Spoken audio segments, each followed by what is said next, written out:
saya ingin ingatkan kembali tentang dua hal yang sangat penting. Yang pertama tentang kenapa kita mesti beriman. Ini poin yang sangat penting. Saya ulang, kenapa kita mesti beriman. Ya, bukan hanya sekedar fitrah dalam kehidupan, tapi nanti ada 5 hal yang langsung Allah janjikan dalam Al-Quran ketika kita benar-benar menanamkan iman dalam diri kita. Jadi kalau kita mampu beriman dengan benar kepada Allah, maka Allah akan berikan 5 keistimewaan yang tidak akan diberikan selain kepada orang-orang beriman, walaupun mereka hidup dalam kehidupan dunia. Jadi 5 hal ini Allah akan berikan. Yang pertama, ada jaminan langsung Allah berikan kepada orang-orang yang yakin tanpa ragu dengan Allah, yaitu beriman kepada Allah, bahwa ia mendapatkan kabar gembira langsung dari Allah, memiliki setengah bagian dari 2 hal yang dibutuhkan untuk masuk surga. Memiliki setengah bagian atau 1 dari 2 hal yang dibutuhkan untuk masuk surga. Saya sering istilahkan, dia telah mendapatkan dari setengah kunci surga. Dan ini berita kabar gembira dari Allah sebelum orang ini wafat, bahkan sejak hidup, dengan turunnya Quran surah kedua Al-Baqarah ayat ke-25 yang paling kanan sebelah atas di mushaf. Wa basyiril ladzina amanu wa 'amilus shalihat anna lahum jannatin tajri min tahtiha al-anhar. Baik, kata Allah, Muhammad sallallahu alaihi wasallam, berikan kabar gembira. Baik, ada orang-orang yang aku telah siapkan surga, ragam surga untuk mereka. Dia ada jenis-jenis surga, ada surga Firdaus, ada surga Aden, kan? Nanti insya Allah saat kita dengan izin Allah diperkenankan masuk ke dalamnya, kita akan melihat ada di bagian mana di surga kita yang kita banggakan itu, dan yang kita impikan itu. Dia ada beberapa bagian-bagian surga yang akan diperoleh berdasarkan amalan-amalan kita. Yang biasa puasa masuk surga Ar-Rayyan, pintunya Ar-Rayyan. Ya, pintunya. Yang biasa tahajud lewat pintu tahajud, biasa sedekah pintu sedekah. Nanti ada tingkat tertingginya, ada Firdaus, ada Aden, dan lain-lain sebagainya. Baik, kata Allah, aku telah siapkan aneka ragam surga ini untuk siapa? Ada yang paling menarik. Wa basyiril ladzina amanu, berikan kabar gembira ini pertama bagi para pemilik iman. Nah, ini syarat untuk masuk surga itu ada iman. Baik ya? Ada orang punya, misalnya, mohon maaf ya, sekali lagi saya ilustrasikan, dan Quran tidak akan sama dengan ilustrasi ini. Laisa kamitslihi syai'un, tidak ada yang sama dengan Allah Subhanahu wa taala. Perhatikan kalimatnya. Misalnya begini, Anda akan datang misalnya ke istana, ya, diundang oleh presiden misalnya, atau penguasa tertentu. Maka orang ini memberi syarat. Anda boleh datang misalnya ke istana dengan catatan menggunakan pakaian yang rapi, spesifikasinya begini, pakai sepatu, jamnya jam sekian. Jelas ya? Maka ketika Anda menyalahi ketentuan itu, Anda tidak bisa masuk. Jelas? Satu itu. Yang kedua, pemilik sesuatu lebih tahu tentang ukuran dan kriteria apa, supaya kita bisa mendapatkan dari apa yang dimiliki oleh pemilik itu. Anda ingin ke istana, yang punya istana punya ketentuan. Anda nggak bisa bikin ketentuan sendiri. Jelas? Anda masuk komplek angkatan laut, maka komplek ini punya aturan yang harus diikuti. Tidak bisa Anda sendiri bikin aturan. Anda ingin ke surga, yang punya surga itu Allah, maka Allah bikin aturan. Nggak bisa Anda bikin aturan sendiri. Kalau di rumah Anda sekarang, Anda yang punya aturan. Saya masuk ke rumah Anda, saya ikuti aturan Anda. Anda masuk ke rumah Allah, karena masjid rumah Allah, maka ikuti aturan Allah. Masuk ke rumah Anda, ucapkan Assalamualaikum. Masuk ke rumah Allah, kaki kanan masuk, ucapkan doa. Keluar kaki kiri, ucapkan doa. Ada aturannya. Sekarang kita ingin ke surga. Surga itu bukan punya kita. Surga punya Allah. Allah yang punya. Maka Allah yang punya surga itu memberikan berita siapa yang bisa masuk ke situ. Kata Allah, orang yang bisa masuk ke surga adalah hamba-hambaku yang punya 2 syarat saat dia hidup di dunia. Apa syaratnya? Dan ini berita gembira. Ada orang sebelum wafat diberikan berita gembira. Kalau punya 2 hal ini, Anda berpeluang bisa memilih dari pintu mana Anda akan masuk ke surga yang Anda idamkan itu, sesuai dengan amalan-amalan yang kita kerjakan. Nah, di antara 2 ini, syarat pertamanya iman. Kata Allah, wa basyiril ladzina amanu, berikan kabar gembira pada orang yang telah punya iman. Dan kalimatnya menggunakan alladzina, disebutkan 1080 kali dalam Al-Quran. Ismun mausulun yadullu alal jam'il jam'iyah. Kata sambung, konjungsi, kadang menunjuk pada objek tanpa batas. Jadi bisa untuk orang dewasa, anak kecil, laki-laki, perempuan, tua, muda, ya, maaf, kaya, cukup, semua kalangan tanpa batas. Artinya, kata Allah, saya buka surga ini untuk siapapun. Nggak ada status dunia yang bisa memengaruhi seseorang masuk surga. Di surga tidak diukur dengan seberapa kayakah Anda.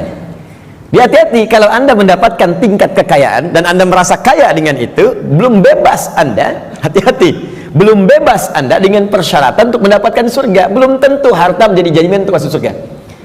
Anda punya kedudukan tinggi, setinggi apapun, tapi kedudukan itu tidak otomatis menjamin Anda masuk surga. Karena syarat masuk surga bukan kedudukan. Kalau syarat masuk surga kedudukan, Firaun paling duluan masuk surga, Namrud lebih duluan masuk surga. Jelas? Baik, karena syarat masuk surga itu kaya, maka Qarun itu paling depan masuk surga. Tapi ingat, syarat surga kata Allah bukan kekayaan, bukan kedudukan. Jangan bangga dulu kalau punya kedudukan tinggi atau harta melimpah, karena itu belum jadi ukuran kebaikan di hadapan Allah Subhanahu wa taala. Kecuali nanti kedudukan atau harta itu diisi dengan iman. Iman itu yang akan menunjukkan harta dan kedudukan untuk mengerjakan amal soleh sebagai bekal ke surga. Maka golongan pertama kata Allah, saya berikan kesempatan yang luas. Baik itu tua, muda, laki, perempuan, besar, kecil, kaya, cukup, semua punya peluang ke surga. Dan itu hanya diberikan dengan satu kata saja, alladzina. Semuanya. Tapi dari semua itu, aku hanya minta dua syarat saja. Satu, semua kalangan itu punya iman.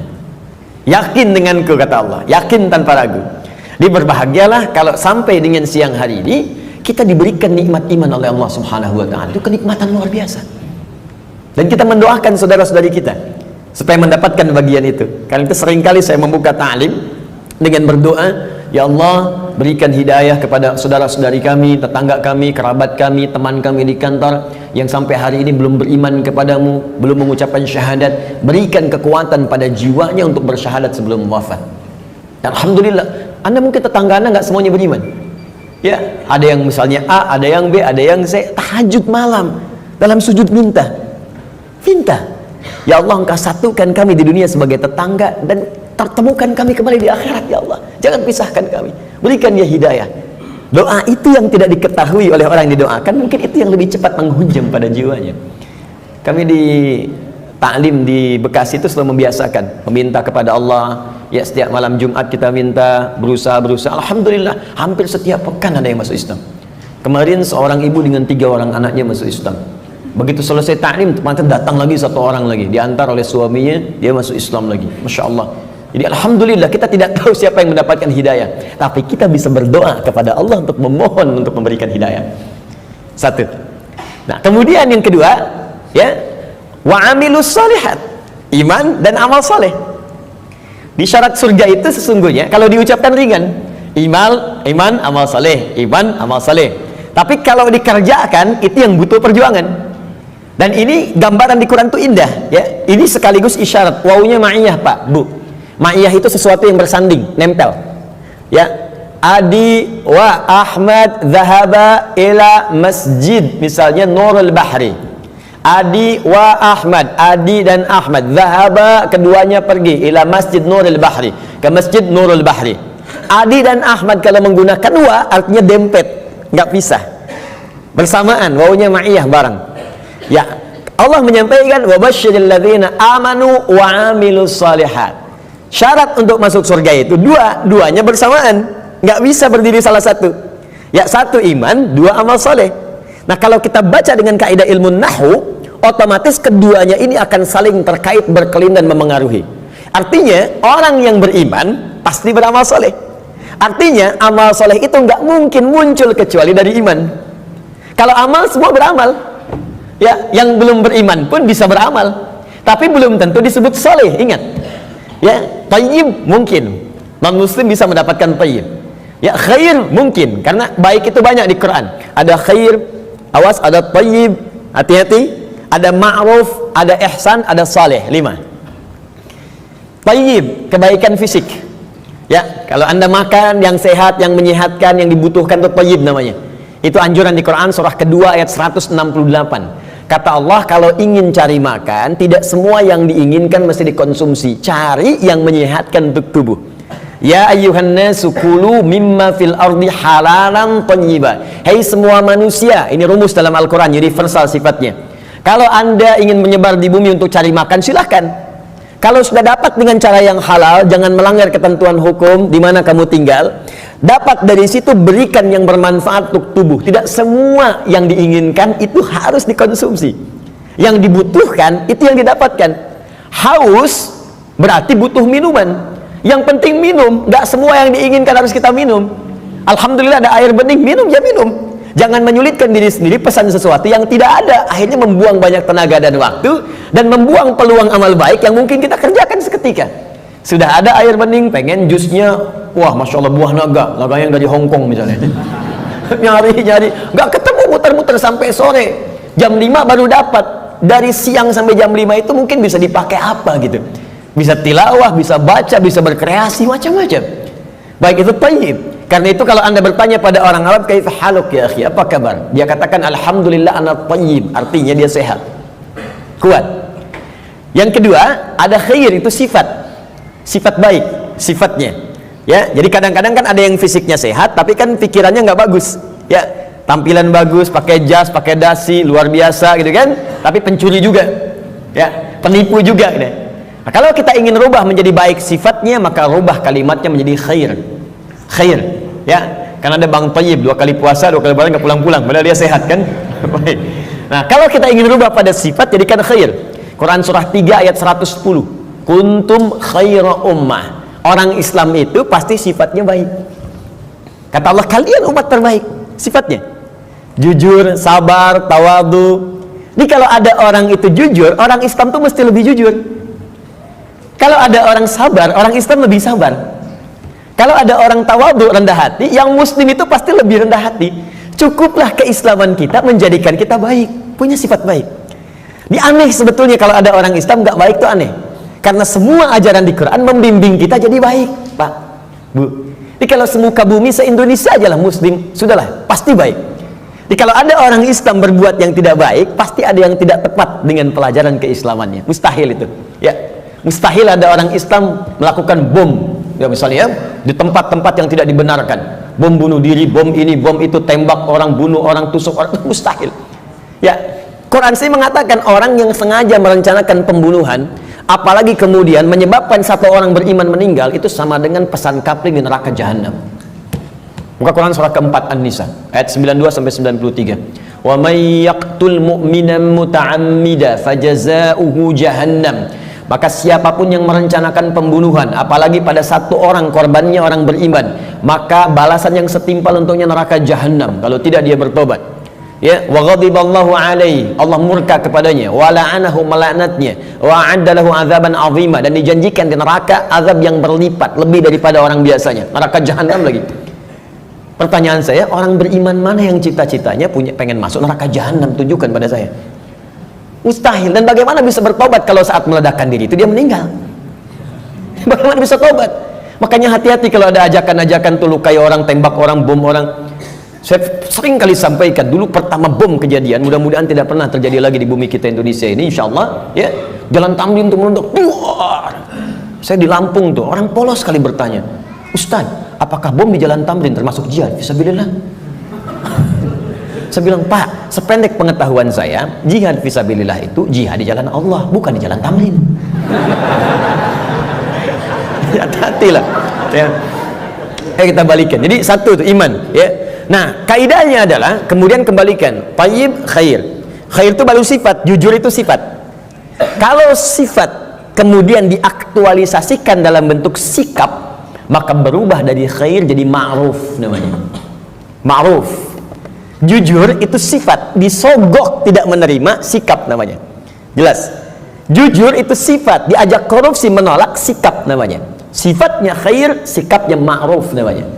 Jelas? Karena itu khair dengan ma'ruf seringkali disandingkan dalam Al-Quran. Quran surah ketiga Ali Imran ayat 104. Wal takum minkum ummatun yad'una ilal khair wa ya'muruna bil ma'ruf. Hendaklah ada satu komunitas, kata Allah, berhimpun untuk menyebarkan sifat-sifat baik dan saling mengajak pada kebaikan. Bikin komunitas, mengingatkan, ayo baca Quran, one day one juz, one day two juz, ya. Ayo bikin komunitas, bangunin tahajud, bikin komunitas ngajak sedekah, bikin komunitas bersih-bersih di jalan, buang sampah, itu bagian dari iman. Baik, ya. Kemudian Bapak Ibu, tapi ingat, untuk ma'ruf ini berbuat baik bukan hanya melekat pada orang Islam saja. Non muslim pun banyak yang baik. Silahkan cek, ada non muslim yang suka nyumbang, ya, bantu bangun jalan, bantu fasilitas, ada fasilitas umum, bantu orang-orang lepas dari kemiskinan, bantu orang-orang kasih obat, ada, baru sampai ma'ruf. Karena itu disebutkan yang keempat, awas, ada sifat kebaikan khusus yang semua kebaikan itu diniatkan hanya karena Allah. Bantu ini karena Allah, kerjakan ini karena Allah, baik juga, cuma niatnya dikerjakan karena Allah. Pahlawan kita berjuang, Pangeran Diponegoro sampai terakhir Kahar Mudzakkir, ya, yang kemudian diberikan gelar pahlawan. Apa niat sesungguhnya? Kalau Anda buka Riyadhus Shalihin karangan Al-Imam An-Nawawi, ada 1896 hadis di kitab Babul Ikhlas bagian pertama, maka akar pertama kali untuk meniatkan mereka berjuang, pertamanya bukan untuk mendapatkan urusan dunia, tapi litakuna kalimatullahi al-ulya.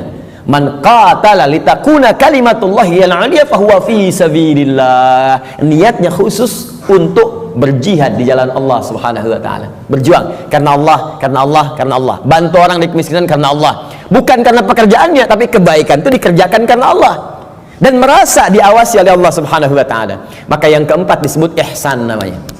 Ihsan. Di hadis Muslim nomor hadis yang ke-8, an ta'budallaha ka'annaka tarah fa illam takun tarahu fa innahu yarak. Engkau mengerjakan semua aktivitas yang baik sebagai ibadah karena Allah, seakan-akan diawasi oleh Allah, merasa diawasi walaupun kau tak mampu melihatnya. Itu terjemah yang baik itu. Merasa bekerja karena Allah, makan karena Allah, minum karena Allah, berbuat baik karena Allah, ihsan namanya. Orangnya disebut muhsin. Kalau empat ini dikumpulkan, badan sehat, sifat baik, sikap mulia, dikerjakan karena Allah, thayyib, khair, ma'ruf, ihsan. Empat ini kalau digabungkan menjadi sholih namanya. Sholih. Maka setiap orang tua meminta kepada Allah supaya anaknya jadi saleh. Ibu bermohon, ya Allah, jadikan saya anak soleh. Kata bapaknya, namanya kan Hasan. Bukan pak, sifatnya saleh. Semua orang tua, saya belum pernah dengar ada orang tua minta, ya Allah jadikan saya anak yang thayyib, khair. Tidak, saleh, sudah fitrah. Dan itu sudah dimohonkan sejak anak dalam kandungan, kata Allah, sudah fitrah. Itu ada di Quran surah ke-7 ayat 189. Falamma taghasyaha hamalat hamlan khafifa famarrat bi falamma athqalat da'awallaha rabbahuma la in ataitana salihah lanakunanna minasyakirin. Ketika suami istri berhubungan sampai kemudian istrinya mengandung, kandungan ringan sampai dengan berat, tatkala kandungan semakin berat menjelang ke persalinan, kedua orang itu suami dan istri mulai berdoa kepada Allah. Fitrahnya sudah minta, ya Allah mohon jadikan anak saya nanti saat lahir jadi anak yang saleh. Dengan itu ya Allah kami bersyukur dan akan mengganti semua sakit yang dirasakan oleh istri saya yang sedang mengandung ini. Saleh. Nah, apa yang menyebabkan seseorang soleh? Terkumpul empat ini. Kata Allah, kalau iman ada dalam dirinya, maka semua pekerjaan dia akan dituntun menjadi soleh. Pekerjaan disebut amal, disatukan dengan soleh menjadi amal soleh. Di iman seseorang itu otomatis akan menuntun seseorang berbuat amal soleh. Jadi kalau ada orang punya iman gak beramal soleh, dipertanyakan bagaimana kualitas iman dalam dirinya, dipertanyakan. Karena otomatis pak, bu, kalau ada iman, kata Allah, itu otomatis membimbing dia, mengantarkan pada amal soleh. Makanya orang punya iman itu sering diingatkan ketika akan berbuat amal yang salah. Gak percaya silahkan pak, keluar dari sini, coba bapak iseng-iseng pakai sendal orang lain. Ya, jangan diteruskan, iseng aja, misalnya kan, injak gitu kan. Itu pasti hatinya akan berkata, itu bukan punya kamu. Itu imannya mengingatkan. Kalau iman semakin tinggi, Anda keluar dari masjid aja, kaki kanan keluar, ditarik lagi tuh. Anda akan tarik, karena yang keluar itu kiri, masuk kanan. Ke toilet, masuk kiri, keluar kanan. Tuh. Ya, itu semakin tinggi iman, maka iman itu akan mendorong Anda berbuat amal soleh dari ujung kepala sampai ujung kaki. Makanya saya sering katakan di dalam Al-Quran, jika kita sudah punya iman, maka semua fungsi tubuh kita akan disebutkan imannya dulu sebelum menyebutkan fungsinya. Mata untuk melihat, sebelum melihat imannya dulu. Turun Quran surah 24 ayat 30 untuk laki-laki, 31 untuk perempuan. Qulil mu'minina yaghuddu min absarihim. Untuk perempuan, wa qulil mu'minati yaghuddna min absarihinna. Katakan pada pria-pria yang sudah punya iman, imannya dulu.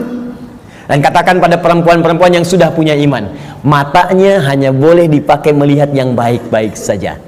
Kalau yang dilihat tak baik, maka imannya akan membimbing mata untuk memalingkan ke arah yang lebih baik. Memalingkan pandangan ke arah yang lebih baik disebut dengan ghaddul basar namanya. Anda menatap begini, Masya Allah, tapi yang ditatap istri orang. Maka iman berkata jangan teruskan, palingkan. Ya, proyek yang tidak baik gak akan dilihat. Ya, barang yang bukan milik Anda nggak akan dilihat, palingkan. Gambar-gambar yang tak seronok, palingkan. Jelas ya? Nah, itu iman. Silahkan cek semua fungsi tubuh kita. Itu umumnya sebelum disebutkan imannya dulu. Lisan, Quran surah 49 ayat 11. Itu sebelum disebutkan fungsi lisan, iman dulu. Ya ayyuhalladzina amanu la yaskhar qaumin qaum. Ayat 12-nya, ya ayyuhalladzina amanu la yaghtab ba'dukum ba'dha. Pokoknya setiap tubuh ini mau bergerak, iman dulu. Ingin memberikan isyarat agar iman itu memiliki fungsinya untuk mengerjakan amal soleh. Kenapa diminta beramal soleh? Supaya masuk surga, itu Pak. Dan supaya kita nggak capek, diberikan setengahnya oleh Allah, tinggal setengah lagi. Jadi sebetulnya Allah itu ingin hambanya itu masuk. Cuman karena hikmah kehidupan menjadikan kita mesti berikhtiar, saking baiknya Allah dikasih setengah. Ayo setengah diambil. Bahkan setengah ini diberikan dalam kandungan. Cuman sayang, fa'abawahu yuhawidani au yunassirani au yumajjisani. Lahirnya kan fitrah, ada iman dalam dirinya, makanya dia mencari Tuhan. Cuman sayang, lingkungan yang merubah dia menjauh dari Allah. Ada yang pengaruh ini, ada yang pengaruh itu, lingkungan, karena TV, karena tinggal di tempat tertentu, karena pasangan. Ya, Masya Allah, tega meninggalkan cinta Allah hanya untuk cinta dunia. Tega meninggalkan cinta Allah hanya untuk cinta manusia. Padahal manusia itu mati, Allah selalu hidup. Ya, bayangkan. Ya, mencintai sesuatu yang gak ada itu kan semu sifatnya. Anda mencintai barang, barangnya rusak. Ketika barangnya rusak, bagaimana cintanya bisa bertahan? Cinta manusia tidak abadi. Kalau ingin abadi, bawa dia sampai mendapatkan ridha Allah, sampai ke surga, baru abadi. Tapi kalau Anda mengeluarkan diri Anda dari surga, bagaimana bisa abadi? Ya, aku mencintaimu dengan syarat engkau pindah agama. Begitu pindah, meninggal. Cinta nggak dapat, surga cuma mimpi. Ya, Pak? Jelas ya?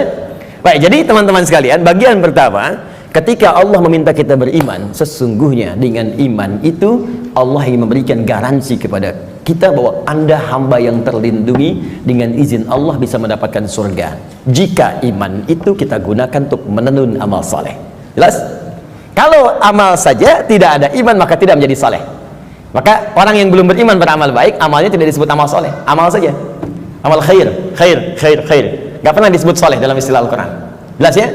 Nanti ketika dia berbuat baik dibalas di dunia. Cuman karena kaidah surga itu ada iman, dan iman itu nggak ada, maka di akhirat tidak diberikan balasannya. Keadilan Allah menjadikan balasan itu diberikan di dunia. Karena investasi amalan itu bukan untuk akhirat, dunia. Karena niatnya dunia, dikasih dunia. Kalau untuk akhirat, diberikan juga akhirat bagiannya. Turunlah Quran surah ke-25 ayat 23. Nanti kalau ada non muslim bertanya, di mana keadilan Allah Tuhanmu itu?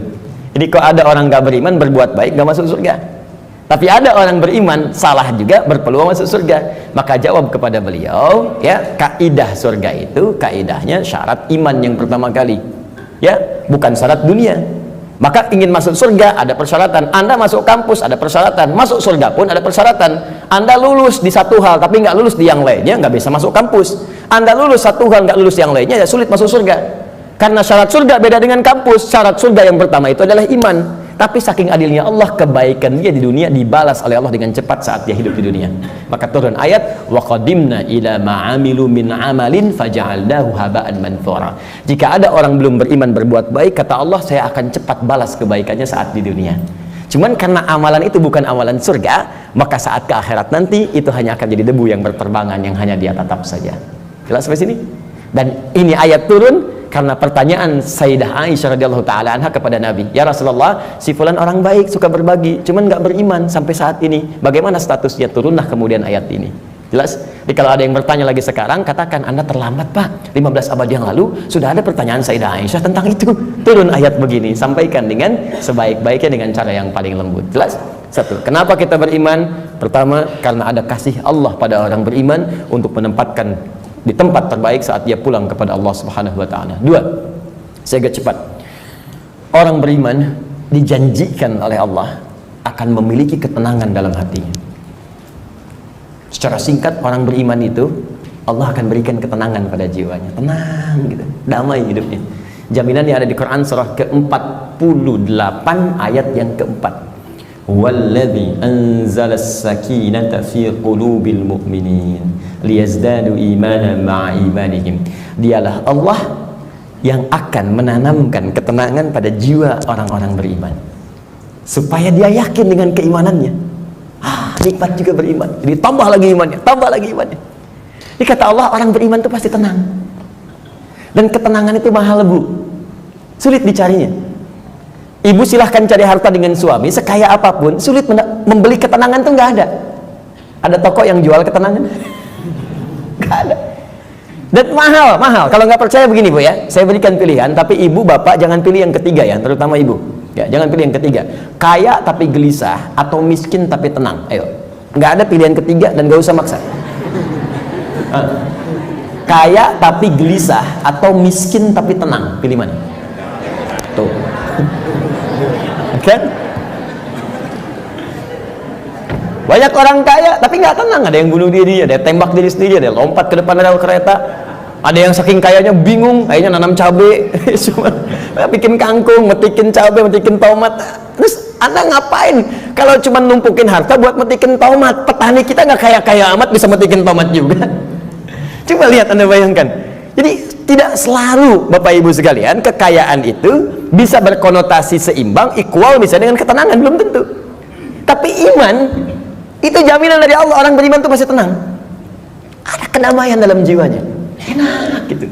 Bahkan kalau sudah dapat halawatul iman, bukan cuma kedamaian, Allah akan berikan ketenangan dalam kehidupannya dalam bentuk keamanan, aman dari gangguan, tenang, nikmat.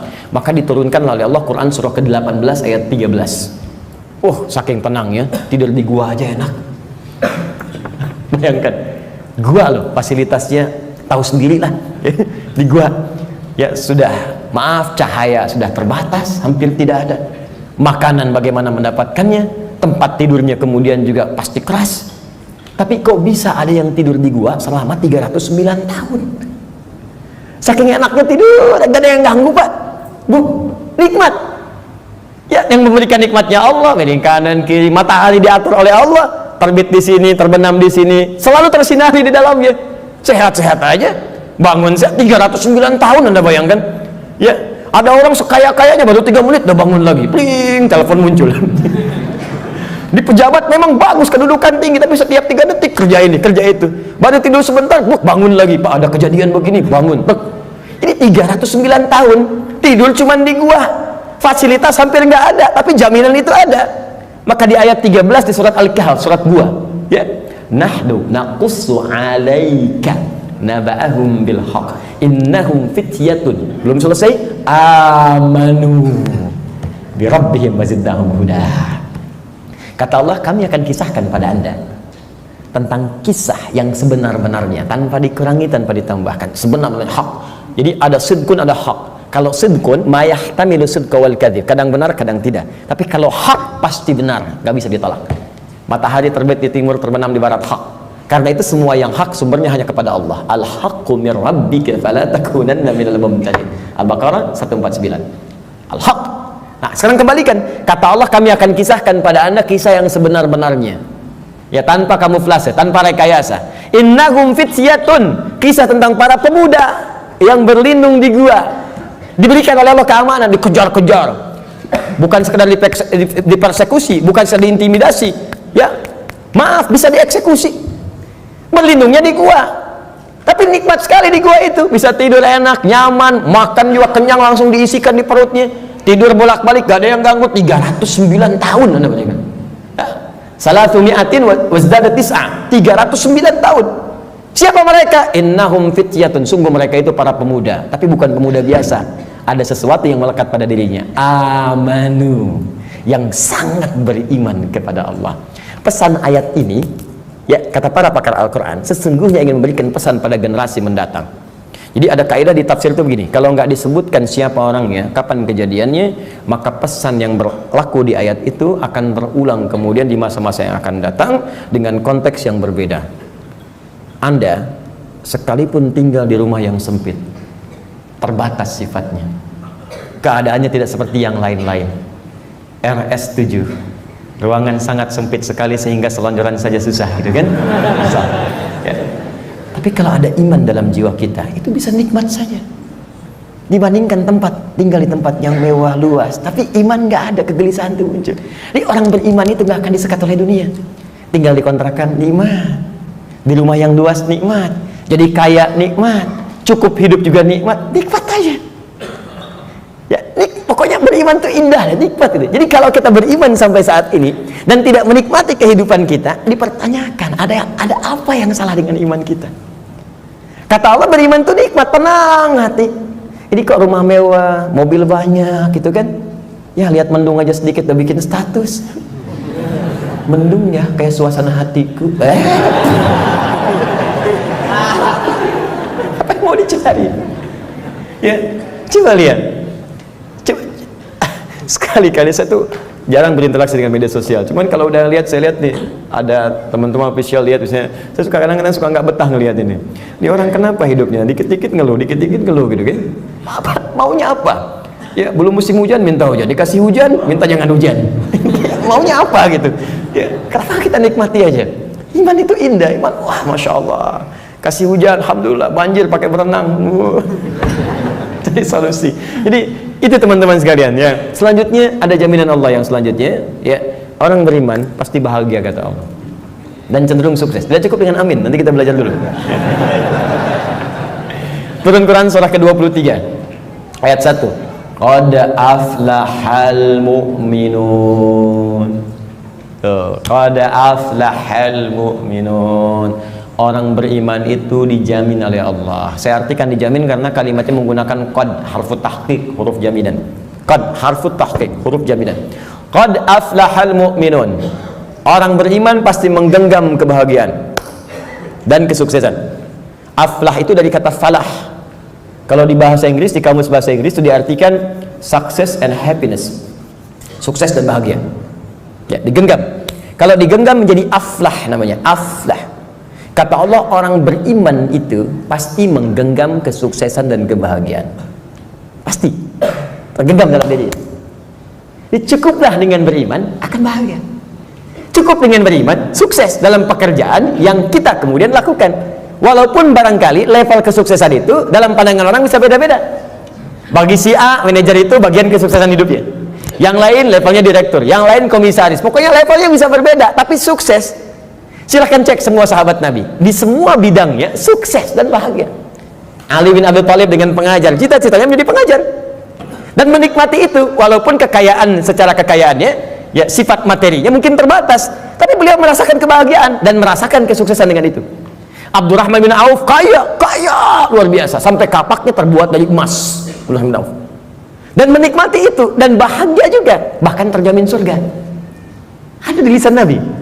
Utsman demikian, Abu Bakar demikian. Anda bayangkan, dari yang pengusaha, diplomat, birokrat, pengajar, dosen, ada semua, perawat, ada semua levelnya dan bahagia beriman, padahal sebelumnya jahiliyah. Bayangkan, perusak, kriminal, macam-macam, tiba-tiba turun iman, diambil iman itu dengan bimbingan Al-Quran dan petunjuk Nabi lewat sunnahnya, dipraktekkan itu, dan bahagia hidupnya. Coba cek. Jadi sebetulnya yang bahagia itu ungkapannya sederhana. Bahagia itu sederhana ketika iman tertanam dalam jiwa. Kalau dunia relatif, bahagia itu sederhana, cukup dengan secangkir kopi. Bagi tukang kopi, tukang teh tidak, ya kan? Bagi yang minum teh, yang minum kopi tidak. Nah, jadi teman-teman sekalian, iman. Nah sekarang maksud saya begini, kita ingin evaluasi. Kalau sampai siang hari ini iman yang sudah Allah tanamkan di jiwa kita belum sampai melahirkan hal-hal tadi, maaf ya kalau bicara surga belakangan, karena itu hak prerogatif Allah Subhanahu wa taala. Kita hanya berikhtiar. Apakah iman itu sudah membuat diri kita tenang? Sudah membuat kita bahagia? Apakah iman itu sudah membimbing kita sukses dalam hidup? Dan puncaknya, apakah iman itu sudah membimbing kita beramal soleh? Jangan-jangan beriman masih salah, padahal namanya soleh, kan? Jangan-jangan beriman tapi mesti berbuat maksiat, mata bermaksiat, telinga bermaksiat, lisan bermaksiat. Ada apa yang salah? Apa yang keliru? Maka Al-Imam Al-Bukhari mengumpulkan hadis-hadis Nabi untuk mendapatkan petunjuk dari hadis-hadis itu, bagaimana mengerjakan amalan-amalan yang bisa menguatkan iman sehingga iman kita membimbing kita untuk beramal saleh. Maka muncullah bab ini, bab umuril iman.